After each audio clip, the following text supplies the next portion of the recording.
de prier.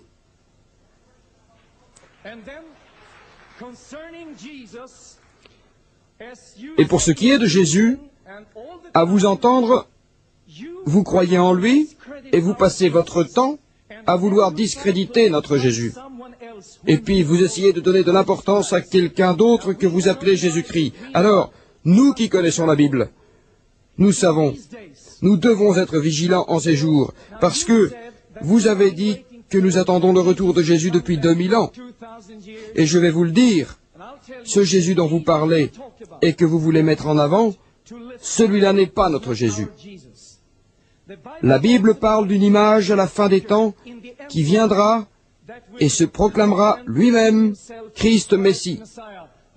Mais il s'agit de l'Antéchrist, et nous aurons un faux prophète à côté de lui. Maintenant, pourquoi dites-vous que Jésus ment quand il est écrit dans le livre de Saint Jean, chapitre 7 ? Je cite Jean lui-même, « Allez à cette fête. Moi, je n'y vais pas maintenant, car mon temps n'est pas encore venu. »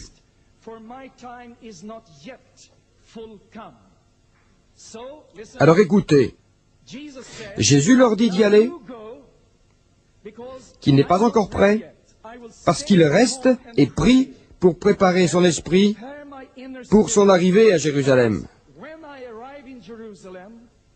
Parce qu'il viendrait quelques jours après eux. Et ensuite, quand il est arrivé, il a béni les gens comme Dieu le fait.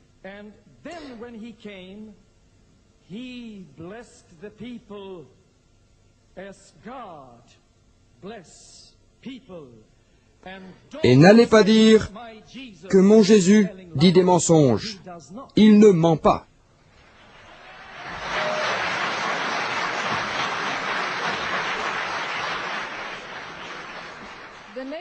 La question suivante est pour Monsieur Didat.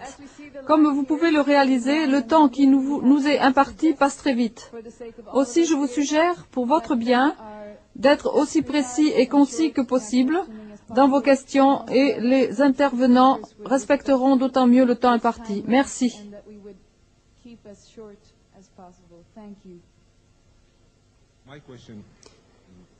Ma question est très courte.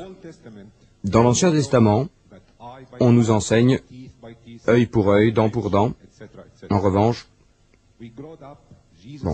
nous avons grandi, Jésus est arrivé, il nous a enseigné toutes ces choses que vous pourrez, j'en suis sûr, connaître. Mais je laisse cela de côté et j'en reviens à ma question. Vous avez dit croire en Dieu.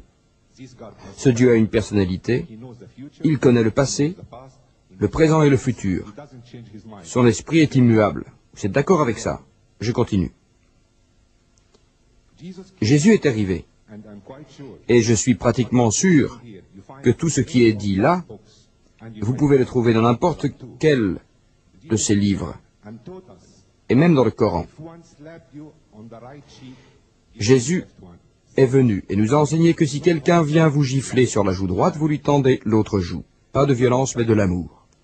Il nous a enseigné que si quelqu'un vous demande de sourire, souriez. S'il demande votre vêtement, donnez-le lui. Quand il leur demande d'aller enseigner de par le monde, il leur dit d'aller prêcher ces paroles de paix, pas de violence. Et s'ils acceptent votre parole, alors soyez là. Sinon, passez votre chemin. Pourquoi alors, après 600 ans, le Dieu en qui vous croyez, et moi aussi, comment ce Dieu a-t-il pu changer d'avis encore une fois? Celui qui vous frappe, rendez-lui. Allez enseigner en mon nom, et s'il n'accepte ni mon nom, ni mes paroles, alors tuez-les. Si votre femme ne vous est pas fidèle, tuez-la. Tuez, punissez, haïssez, haïssez, haïssez. Son esprit m'avait élevé, alors pourquoi maintenant me rabaisser?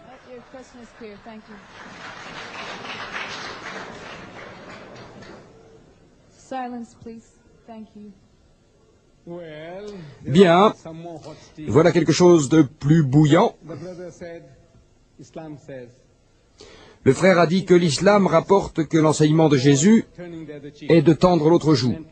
Si un homme vous prend votre manteau, donnez-lui votre montre. Accordez-vous vite avec l'adversité. Jésus a dit, avant qu'il ne vous entraîne devant le magistrat et vous fasse dépenser jusqu'au dernier liard. Mais vous avez dit que Dieu ne change pas d'avis, alors qu'il vous a fourni la loi de l'œil pour œil et dent pour dent. Vous êtes chrétien. De votre question, je déduis que vous devez être chrétien. D'accord. Mais maintenant, Dieu a changé. Son esprit ne s'est-il pas modifié? D'abord, il était question du œil pour œil et dent pour dent. Maintenant, il dit résister aux démons. Quand un homme vous frappe la joue droite, étendez-lui l'autre joue. Il a changé d'avis. Il a changé d'avis selon votre Bible. Attendez une minute. Et puis, encore une fois, Dieu vous a dit, quiconque pousse son épouse dehors, qu'il divorce d'elle.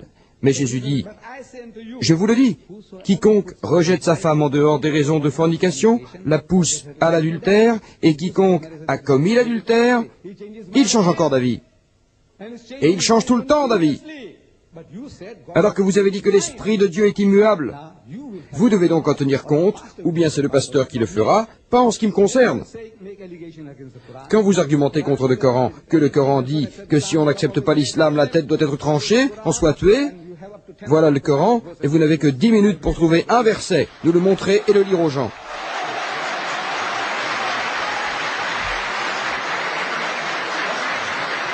Thank you, Monsieur Didat.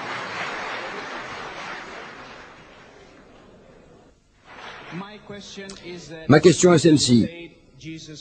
Vous avez dit que Jésus-Christ est mort pour nos péchés. C'est arrivé il y a à peu près 2000 ans. Le genre humain existe depuis des milliers d'années. Les péchés ne vont pas en diminuant. Au contraire, ils augmentent. Regardez en Amérique du Nord, en Amérique du Sud, en Asie, en Afrique. Les péchés, l'alcool, la drogue, les enlèvements, l'inceste sont en progression. Aurons-nous un nouveau Jésus qui viendra et qui mourra pour nos péchés? Merci.